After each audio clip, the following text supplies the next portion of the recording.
creative friends, it's Gwen and I'm back today with another scrapbooking process video. Today's share is for Cut to You and I'm going to be using Simple Stories Full Bloom collection.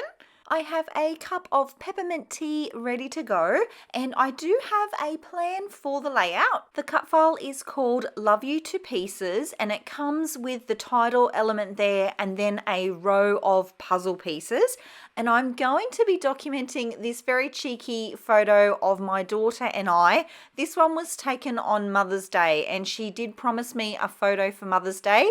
And this is the photo that I got. So you bet I'm going to scrapbook it, and I thought this cut file design would be a really fun thing to team with it. I have gone ahead and backed the design off camera and I've just used a mix of pattern papers from the collection.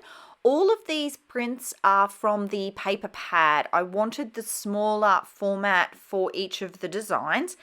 And the struggle is real. I did struggle quite a bit with the positioning of those two elements and the photo because I want it to be centered on the page. I want the edge of the photo here on the left to be equally away from the border as the S in pieces on the right. I hope that makes sense. I want it to look centered, but there's 3 separate pieces there. So it was a little bit of a struggle just to sort of play around and get that positioning right. The thing that made all of that shuffling possible was actually the ATG tape.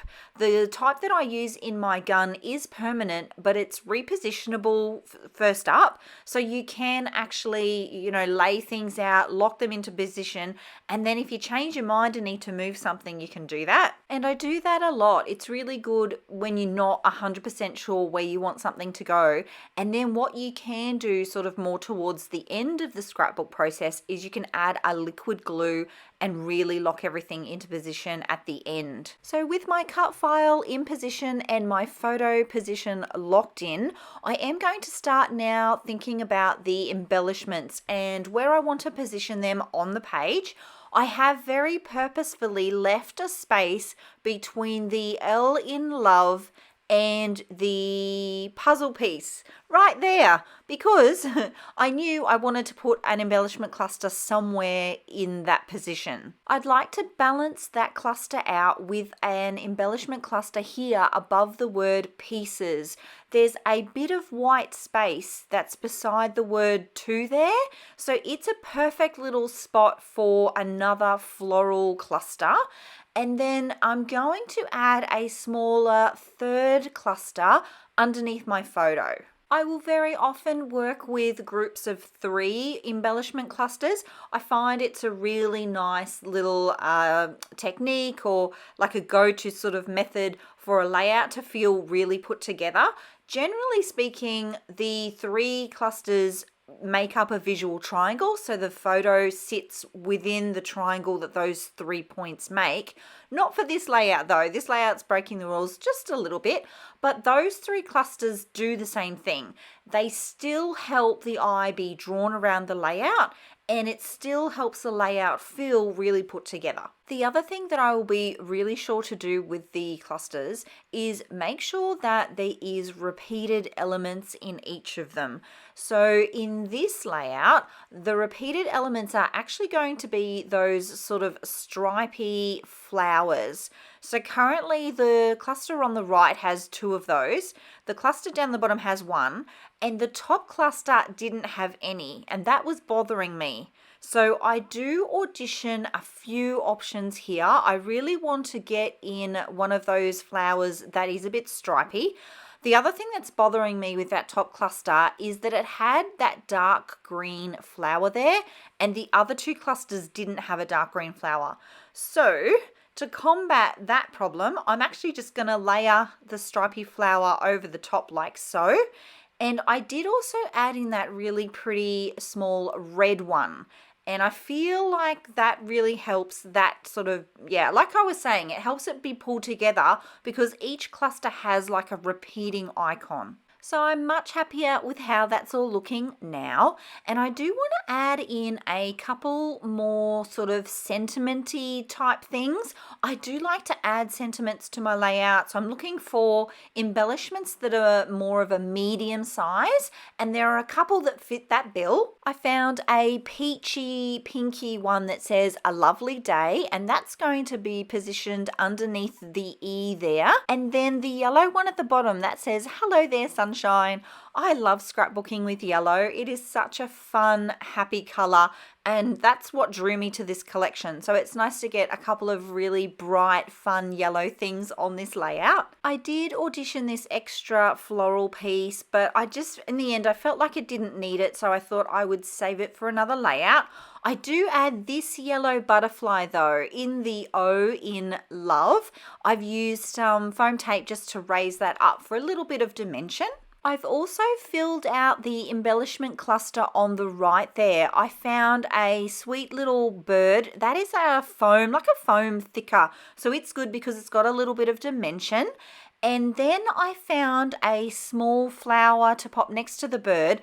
And the thing I like about that is that it has red in its center. And I just felt like the red in that banner piece that's above the photo, it says "Loving This." And then there's the red flower that's above there as well. There's nothing really red on this right-hand side of the layout. It didn't need a lot, but I feel like that just really helps balance that out a little bit. I also wanted to fill out the embellishment cluster here under the photo. So I did find another small flower, and it too has a red center.